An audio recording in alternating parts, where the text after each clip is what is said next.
Mes frères et mes sœurs dans le Seigneur, je vous salue dans le précieux nom de Jésus-Christ de Nazareth.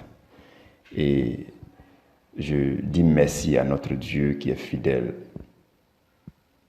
Il est tellement fidèle. Sa bonté est infinie.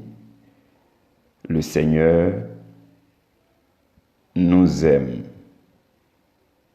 Et il est avec nous chaque jour afin de nous entretenir, afin de nous aider, afin de nous communiquer ce qui vient de lui et qui nous est utile pour l'avancement de notre vie.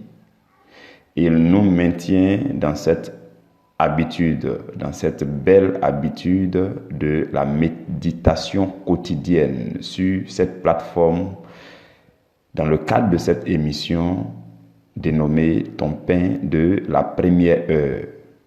Je donne gloire à Dieu parce que nous sommes dans une nouvelle saison d'enseignement dont le thème général est l'amour divin. Et le sujet que nous étudions particulièrement ce mois, c'est connaître l'amour de Dieu. Et nous sommes en train d'achever aujourd'hui la deuxième semaine de ce mois d'avril. Et le thème que nous étudions tout au long de cette semaine, c'est l'épreuve de l'amour de Dieu pour les hommes. Et je donne gloire à Dieu parce que nous sommes à la fin de cette semaine. Il est merveilleux, il est digne de recevoir louange, gloire, honneur. Il est digne d'être magnifié, d'être remercié, d'être élevé parce qu'il est le seul véritable Dieu. Il est merveilleux, le Dieu que vous et moi nous adorons. Il n'y a pas un Dieu pareil à ce Dieu que nous adorons. La Bible l'appelle le très haut, l'infiniment haut. Il est grand, il est puissant. Le Dieu que nous adorons est le Dieu créateur du ciel et de la terre. Il a créé l'univers tout entier. C'est lui qui a créé les galaxies, les planètes, les systèmes solaires, toute forme de système. Il est le Dieu infiniment au-dessus de ces choses. Le trône de Dieu dont nous parlons ne se trouve pas dans le ciel qui est au-dessus de la terre. La terre n'est qu'un petit globe, n'est qu'une petite planète. Le trône de Dieu ne se trouve pas au-dessus du ciel qui se trouve sur le système solaire. Le système solaire n'est qu'un petit système composé d'un certain nombre de planètes qui tournent autour du soleil. C'est un petit système. Le trône de Dieu n'est pas dans le ciel qui se trouve au-dessus de ce système. Le Dieu dont nous parlons est tellement grand que son trône ne se trouve même pas au-dessus du ciel qui se trouve sur la galaxie à laquelle nous appartenons. La galaxie à laquelle nous appartenons est composée de plusieurs systèmes, dont le système solaire où nous appartenons. Une infinité de systèmes dans la galaxie dans laquelle nous appartenons. Dieu n'est même pas, le trône de Dieu n'est même pas au-dessus de ce système, de cette galaxie. Non. Et l'univers est composé d'une infinité de galaxies. Mes frères et mes sœurs, je veux que vous puissiez voir et comprendre l'échelle à laquelle il nous faut positionner notre Dieu. Le Dieu que nous adorons se trouve au-dessus et infiniment au-dessus de l'ensemble de toutes les galaxies, composées de l'ensemble de tous les systèmes, composées de l'ensemble de tout ce que Dieu a créé, toute forme de planète, une infinité, myriade de planètes et d'étoiles. Dieu est infiniment au-dessus. Mes frères et mes sœurs, le ciel dont nous parlons, c'est là-bas que c'est. Ce n'est pas entre la lune et la terre, non. Le Dieu que j'adore est infiniment plus grand que cela. Est-ce que vous pouvez avec moi admirer la grandeur de ce Dieu? Il est beau, il est merveilleux, il est puissant. Je ne vous parle pas d'un petit Dieu, mes frères et mes sœurs. Je ne sais pas les dieux que vous connaissez. Ces dieux-là se limitent à quel niveau? Peut-être c'est des dieux qui sont seulement sur la terre, ou bien qui sont seulement, je ne sais pas. Mais le Dieu que j'adore, il est infiniment au-dessus de tout ce qui vit et respire, de tout ce qui existe comme planète. La terre n'est qu'un grain de sable devant Dieu, mes frères et mes sœurs. Mais il a affectionné particulièrement la terre parce qu'il a créé la terre, il a mis dans la terre, sur la terre, quelque chose qu'il a créé à son image et à sa ressemblance, c'est-à-dire toi et moi. Voilà pourquoi, quoique nous ressemblions à un petit élément dans l'univers, Dieu nous affectionne, vous et moi. Le Dieu que nous adorons est amour, il est merveilleux, sa beauté est infinie, il est grand, il mérite d'être adoré. Je vous dis, c'est la vérité. Dieu est digne d'être admiré de jour en jour. Sa grandeur, il n'est pas possible d'observer les contours de sa grandeur. Ce n'est pas possible. Voilà pourquoi il est digne d'être adoré. Seigneur, je te dis merci. Merci parce que tu es Dieu.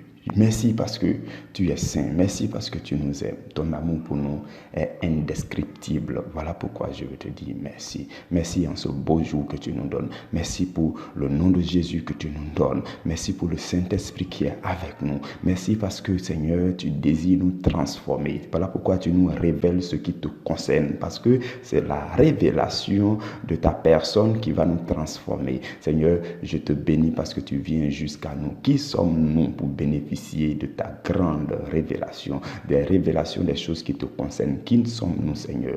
Nous sommes si petits, si insignifiants, mais tu nous as aimés et tu as mis en nous ton amour. Tu as envoyé ton Fils Jésus-Christ pour exprimer cet amour. Voilà pourquoi nous te bénissons. Voilà pourquoi nous te célébrons. Voilà pourquoi nous te disons merci en ce jour merveilleux, en ce jour du samedi 18 avril 2020. Que ton nom soit magnifié, que ton nom soit toujours célébré, Seigneur. Comme le dit le psaume 150, Seigneur, que tout ce qui vit et respire te donne gloire, que tout ce qui vit et respire t'adore, que tout ce qui vit et respire te célèbre, parce que tu mérites d'être adoré. Tu mérites, Seigneur, d'être célébré au milieu de la louange pour que ton nom demeure très haut. Reçois l'adoration qui te revient. Reçois l'acclamation qui te revient parce que tu es digne d'en recevoir. Béni sois-tu, Seigneur, dans les siècles éternels. Amen. Frères et sœurs dans le Seigneur, je dis merci à Dieu pour ta présence et pour ma présence dans le cadre de notre émission.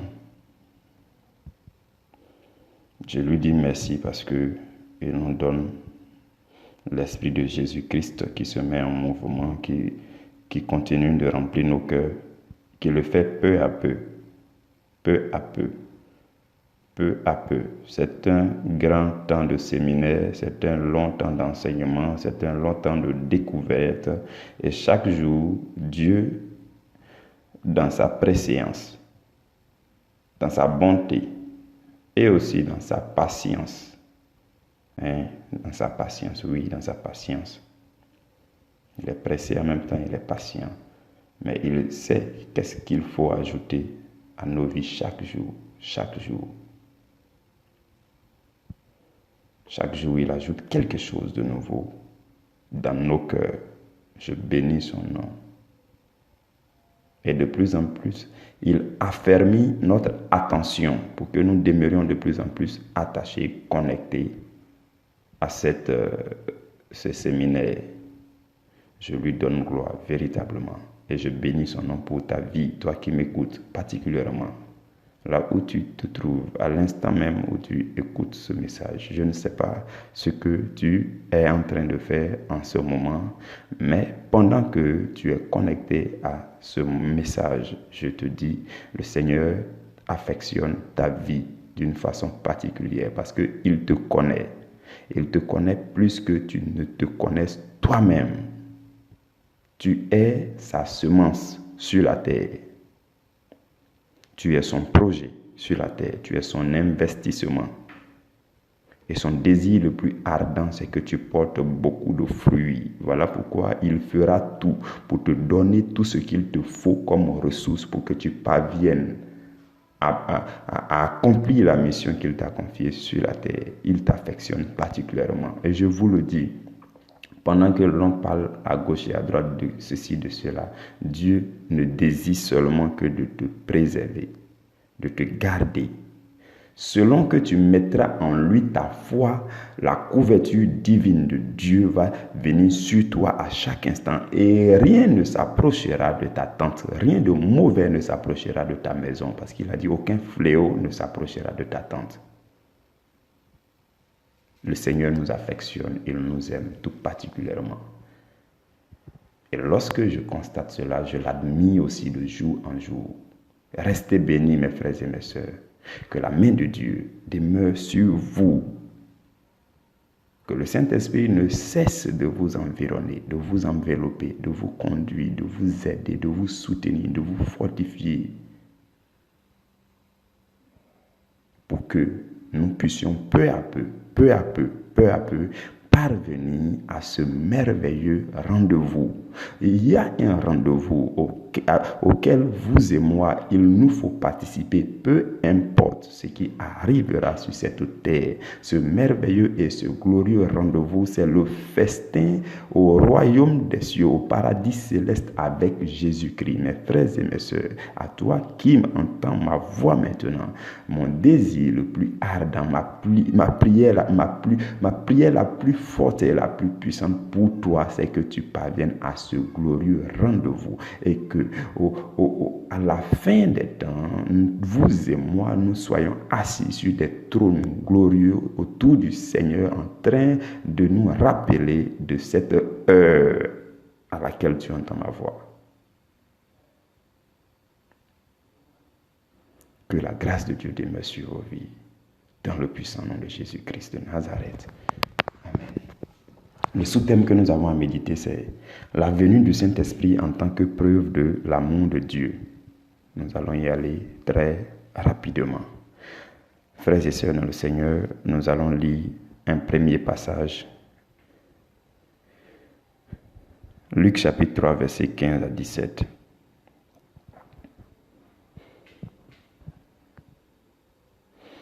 Ce passage relate ce que Jean le Baptiste a donné au peuple comme réponse lorsque les gens lui demandaient si c'est toi le Messie. Tout ça, je lis à partir du verset 15. Comme le peuple était dans l'attente et que tous se demandaient en eux-mêmes si Jean n'était pas le Christ, il leur dit à tous, « Moi, je vous baptise d'eau, mais il vient celui qui est plus puissant que moi, et je ne suis pas digne de délier la courroie de ses souliers. Lui, il vous baptisera du Saint-Esprit et de feu. Il a son van à la main, il nettoiera son aire et il amassera le blé dans son grenier, mais il brûlera la paille dans un feu qui ne s'éteint point. » Parole du Seigneur. Dans ce passage, Jean-Baptiste dit ouvertement à tout le peuple d'Israël que lui, Jean-Baptiste, il n'est pas le Messie.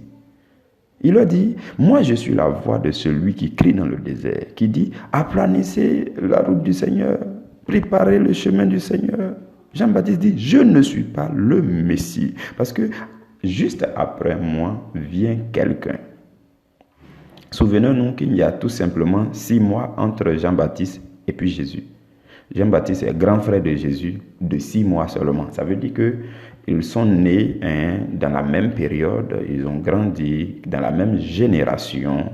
Et alors Jean-Baptiste, il viendra un moment où Jean-Baptiste, ayant grandi dans le désert, tout ça, quand il va sortir devant le peuple d'Israël, il va commencer à prêcher, il va commencer à faire son ministère, il va commencer à faire son œuvre, il va commencer à annoncer la parole, mais pas n'importe quelle parole, la parole qui est destinée à préparer les cœurs des gens, à leur dire préparez-vous parce que le Messie arrive, préparez-vous parce que selon les prophètes, il fallait que moi je vienne dans la puissance d'Élie, moi Jean-Baptiste je vienne dans la puissance d'Élie et que je puisse annoncer le Messie. Vous comprenez? Avant Jean-Baptiste, mes frères et mes sœurs, il y a eu 400 ans de silence. Après la nuée des prophètes, vous voyez, quand les prophètes sont évangélisés, vous voyez, depuis, même pendant la déportation, jusqu'à, un peu même avant la déportation, jusqu'à finir la déportation, jusqu'à revenir en Israël. Donc tout ça, c'était la période des prophètes. Des gens disaient, oh, voilà, ainsi parle l'Éternel, ainsi parle les Jérémie, les Joël, les Ésaïe, eux tous, ils vont passer, ces prophètes-là vont passer. Et après la saison des prophètes, il va y avoir un silence, un calme d'environ 400 ans, sans qu'il y ait de prophètes. Et le prochain qui va sortir va s'appeler Jean-Baptiste. Et Jean-Baptiste va dire, moi, c'est de moi que l'on parlait il y a 400 ans pour dire que quelqu'un allait venir pour annoncer le Messie. Et Jésus là, je suis celui qui crie dans le désert, qui annonce le Messie. Voilà, voilà. Je ne suis pas le Messie. Moi, je vous baptise d'eau afin de vous conduire à la repentance. Mais il vient après moi, celui-là qui est plus fort que moi. Je ne suis même pas digne de délier la courroie de ses sandales. Celui-là vous baptisera de feu et du Saint-Esprit. Mes frères et mes sœurs, c'était là que Jean-Baptiste annonçait le ministère de Jésus. Cela n'a pas duré. Jésus a été baptisé par Jean-Baptiste. Il est allé dans le désert, il a fini 40 jours et 40 nuits, tout ça, il est revenu, il a commencé à faire son ministère. Jésus va faire son ministère puissamment pendant 3 ans et demi. Et puis il va former ses disciples. Et Jésus, un moment viendra, ce qui sera bizarre, c'est que comme si, vous voyez, comme si Dieu savait que, enfin Dieu le savait, comme Dieu savait que Jésus allait être maltraité, malmené par le peuple jusqu'à être crucifié, il y a une relève qui a été prévue. Donc Jésus va finir sa mission de 3 ans et demi, Jésus va être crucifié, ressuscité par la puissance de Dieu. Et Jésus va promettre la venue du Saint-Esprit. Parce qu'effectivement, selon Jean-Baptiste, il fallait que le même Jésus puisse baptiser les gens du Saint-Esprit. Vous comprenez, mes frères et mes sœurs. Donc, il va y avoir l'ère de Jésus qui va finir. Jésus va partir. Et l'ère de Dieu, le Saint-Esprit, va commencer. Mais c'est Dieu le Fils qui va baptiser vous et moi dans Dieu le Saint-Esprit. Vous comprenez? Et nous allons lire un autre texte rapidement. Jean chapitre 16, à partir du verset 7. La Bible dit, Jésus parle à ses disciples, il dit, « Cependant, je vous dis la vérité, il vous est avantageux que je m'en aille, car si je ne m'en vais pas, le Consolateur ne viendra pas vers vous. Mais si je m'en vais, je vous l'enverrai, et quand il sera venu, il convaincra le monde en ce qui concerne le péché, la justice et le jugement, ainsi de suite. » Vous voyez, mes frères et mes sœurs. Je voudrais que vous puissiez remarquer, il y a des petits mots dans la Bible qui donnent beaucoup de révélations. Mais souvent, c'est des mots qu'on peut sauter facilement. Dans le verset que nous venons de lire, Jésus dit à ses disciples, « Il vous est avantageux que je m'en aille. » Hier, nous avons dit que Jésus, le Fils unique de Dieu, a été sacrifié parce que Dieu éprouvait tant d'amour pour nous. Et la Bible dit, Dieu a tant aimé le monde qu'il a donné son Fils unique. Donc le Fils unique est venu par amour pour nous. Mais nous allons remarquer que ce degré d'amour va être amplifié. Dieu va passer à un niveau supérieur d'amour. Voilà pourquoi Jésus va dire que malgré moi ma venue, il vous est avantageux que je m'en aille.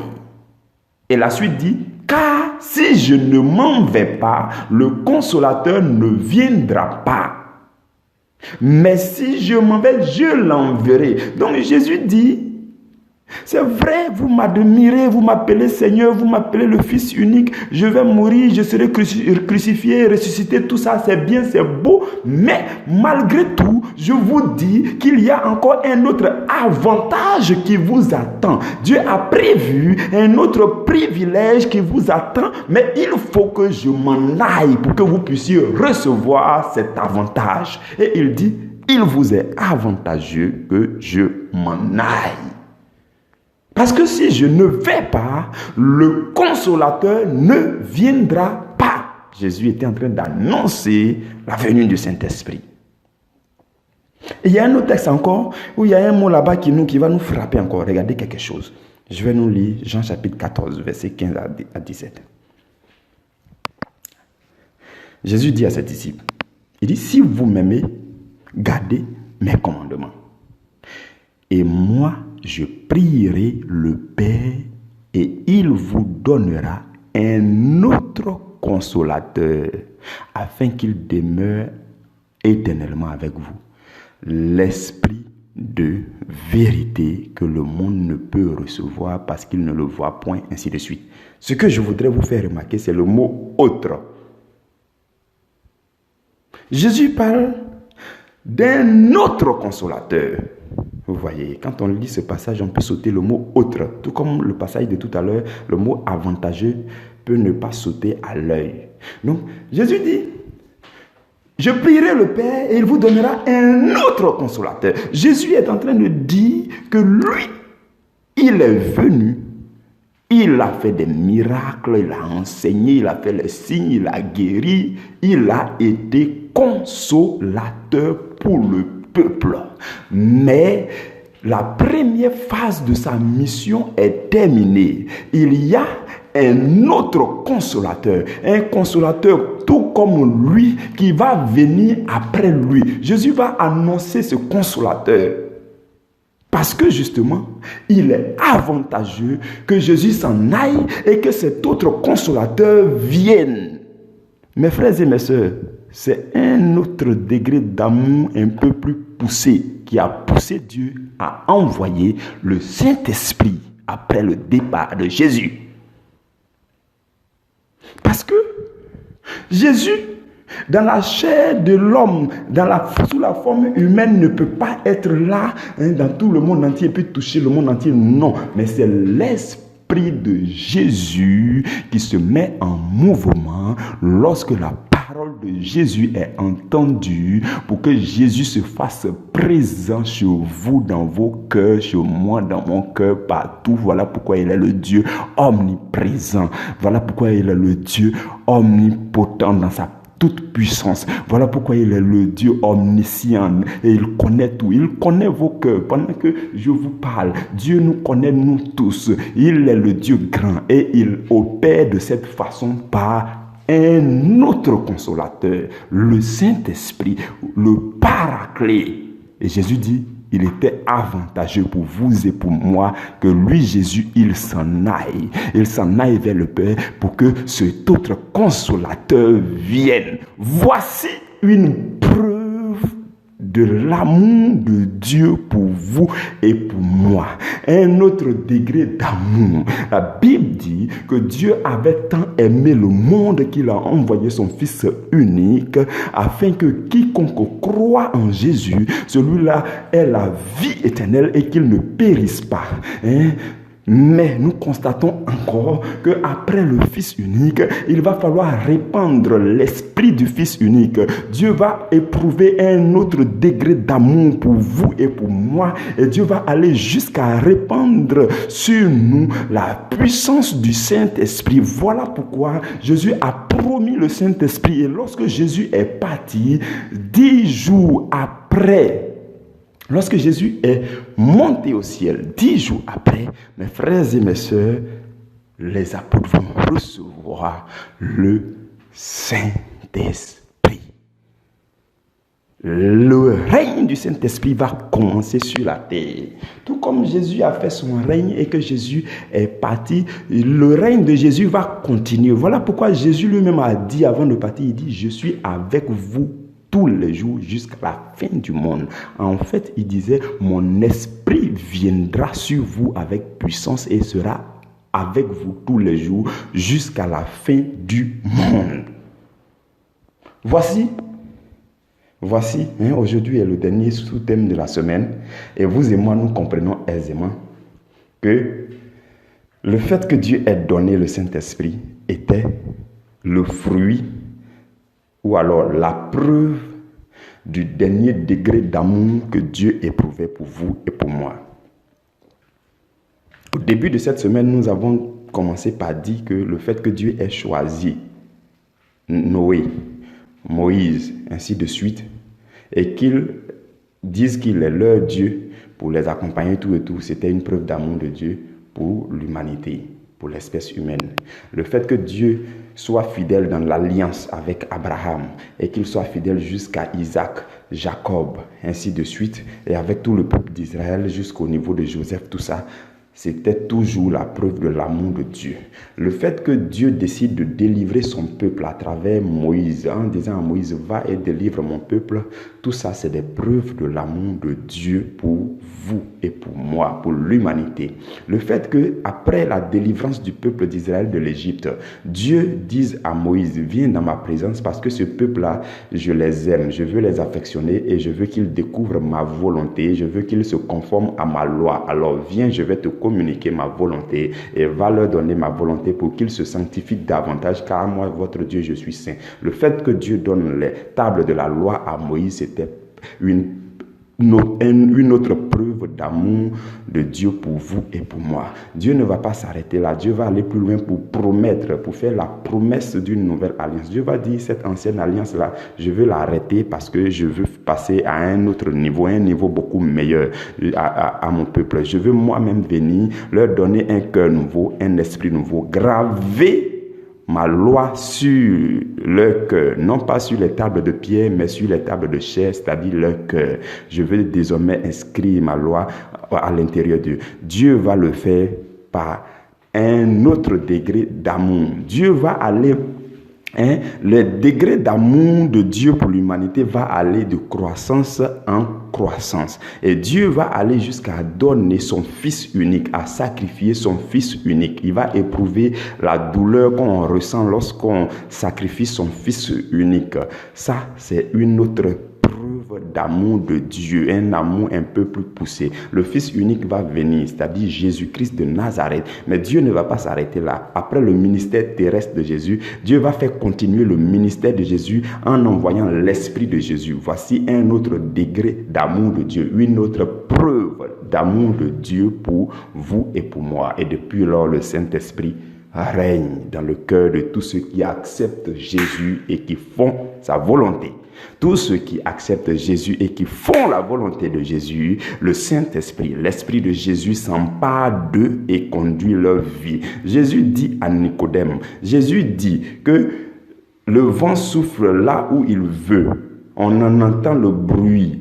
On ne sait d'où il vient ni où il va. Et il dit, il en est de même pour celui qui est né de nouveau. Lorsque vous êtes né de nouveau, c'est la parole de Dieu, la puissance de Dieu, l'Esprit de Dieu qui vous guide. Lorsque la volonté de Dieu dit allons à gauche, vous partez à gauche. Lorsque la volonté de Dieu dit allons à droite, vous partez à droite. Lorsque la volonté de Dieu, dans le mouvement du Saint-Esprit, vous dit allons à droite, vous partez là où Dieu indique. C'est cela le véritable chrétien. Le véritable chrétien, c'est celui-là qui a reçu la capacité surnaturelle de se laisser guider par la parole de Dieu, la volonté de Dieu. Lorsque Dieu parle, il obéit. Mes frères et mes sœurs, Dieu nous aime. Et nous en avons vu tout au long de cette semaine l'ensemble des preuves de l'amour de Dieu pour vous et pour moi. Je donne gloire à Dieu pour cette semaine d'enseignement. La semaine prochaine, nous passons à un autre thème. Le thème de la 3e semaine, c'est l'amour de Dieu manifesté en Christ. La semaine prochaine, nous allons voir en détail en quoi est-ce que l'amour de Dieu est manifesté en Christ. On peut même dire que l'amour de Dieu n'est manifesté qu'en Christ. Vous voyez, la semaine prochaine, nous allons voir, nous allons voir comment l'amour de Dieu devient l'amour de Christ, les trucs comme ça. Vous voyez, la semaine prochaine, nous allons détailler ces choses, que la grâce de Dieu demeure sur vous. Nous entrons dans le week-end. Et ma prière, c'est que chacun de vous ressorte de ce week-end-là fortifié, ressourcé, rempli de force et d'amour pour le Seigneur, rempli de motivation pour encore suivre le Seigneur, l'aimer et le chercher avec patience. Je vous dis, c'est la vérité. Dieu a prévu un moment pour chacun. Mais cela dépend aussi de la façon dont chacun s'attache de plus en plus à Dieu pour que ces choses arrivent. Donc que votre temps ne passe pas. Vous ne raterez pas votre saison dans le nom de Jésus. La grâce de Dieu est répandue sur vous pour que vous ayez les yeux ouverts afin de ne point rater votre saison. Et je le dis, je le déclare, je le scelle dans le précieux sang de Jésus. Au nom de Jésus.